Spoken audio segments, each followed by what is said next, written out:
Vaktimizi nasıl değerlendirmeliyiz? 4. Farz ibadetlerden başka bir de nafile ibadetlerle meşgul olmak. Böylece ömür dakikaları Allah'a itaatla değerlenmiş olur. Nefsin terbiye ve arınmasına vesile olur. Farzlardaki eksiklikler telafi edilir. Hepsinden önemlisi de Allah'ın sevgisini netice verir. Nitekim Yüce Allah, kulum nafile ibadetlerle bana yaklaşa yaklaşa nihayet ben onu severim buyurmuştur. F. İnsanları Allah yoluna davet etmek, iyiliği tavsiyede bulunup kötülükten sakındırmak. Bunlar da ömür saatlerini değerlendirmek için çok bereketli alanlardır. Allah yoluna çağrı aynı zamanda bütün peygamberlerin yerine getirdikleri en önemli görevdir. Böylece onların yolu tutulmuş olur. Bu da seminer ve konferanslar vermek, kitap ve kaset dağıtmak, aile fertlerini, akrabaları, konu komşuyu güzel ve etkileyici yöntemlerle hak yoluna sevk etmekle olur. G.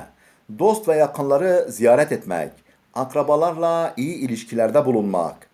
Dinimize göre bu cennete girmeye, rahmete mazhar olmaya, ömrün bereketlenmesine, rızkın genişlemesine vesiledir. Nitekim Hazreti Peygamber sallallahu aleyhi ve sellem şöyle buyurmuştur. Kim ki rızkının bereketlenmesini, ömrünün uzun olmasını isterse akrabalarıyla iyi ilişkilerini sürdürsün. Özellikle değerlendirilmesi gereken çok önemli ve hususi günlük vakitler de vardır. Mesela namaz sonrası, ezan ile kâmet arası, gecenin son üçte biri, ezan okunurken, sabah namazından sonra gün ağarıncaya kadar vesaire vakitlerde edilen dualarda, yapılan ibadet ve işlerde büyük sevap ve bereket vardır. Bu saydığımız maddeler sadece örnek kabilinden faydalı olanlardır. Daha bunlar gibi pek çok faydalı alan vardır ki kişi onlarla vaktini güzelce değerlendirip ahireti hesabına faniden bakiye dönüştürebilir. Vakti öldüren afetler. Vaktimizi ziyan eden bir takım tehlikeler ve engeller de bulunmaktadır. Eğer erken farkına varılıp kurtulmaya çalışılmazsa neredeyse bütün ömrümüzü boşa götürürler. Bunların bir kısmı şunlardır. A. Gaflet. Gerçeklerden habersizlik, görevlerinin şuurunda olmamak, kendisini bekleyen tehlikeleri sezememek, bunlara karşı dalgınlık ve unutkanlık manasına gelen gaflet pek çok kimseyi saran tehlikeli bir manevi hastalıktır. Böyleleri vaktin kıymetini bilemedikleri için ömürlerini hoyratça heba ederler. Yüce Allah gafletten şiddetle sakındırır ve gafillerin bazı özelliklerini sayarak cehennemin odunu olmaya aday olduklarını haber verir. Biz cehennem için cinlerden ve insanlardan öyle kimseler yarattık ki onların kalpleri vardır ama bu kalplerle idrak etmezler. Gözleri vardır, onlarla görmezler. Kulakları vardır, onlarla işitmezler.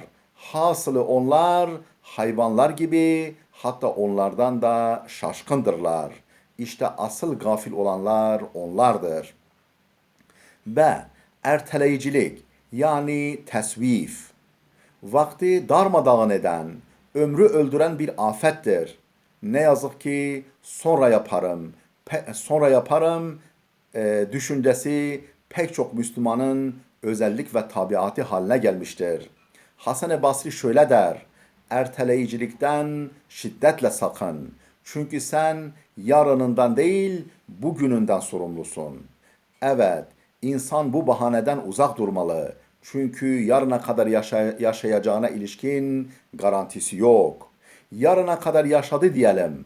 Bu defada hastalık, ağır bir meşguliyet, beklenmedik bir bela gibi ani engellerin çıkmasından emin olamaz. Şunu da bilmeliyiz ki her günün kendine özgü bir işi, her vaktin görevleri vardır. Müslümanın hayatında boş durulacak bir vakit yoktur. Üstelik başta ibadetler olmak üzere görevleri yerine getirmede erteleyicilik zamanla alışkanlık yapar ve o işi bütünüyle terk etmeye sevk eder. C. Tembellik. Bazı insanlar rahatlarına aşırı düşkündürler. Böyleleri çalışmaktan, yorulmaktan, terlemekten adeta korkarlar. Bunların canları çok tatlıdır. Zevk ve sefaya da düşkündürler. Rahat döşeğinde yan gelip yatmaktan hoşlanırlar. Bu da vakti öldüren, ömrü boşa geçirmeye sebep olan kötü bir hastalıktır. Oysa insanın bütün rahat ve mutluluğu kendisine verilen her duyu ve duyguyu yaratılış gayesi istikametinde durmadan çalıştırmak ve şu kısacık ömür dakikalarıyla ebedi bir saadeti kazanmak için didinmededir. En mutsuz insan tembel ve iş güç yapmayan insandır.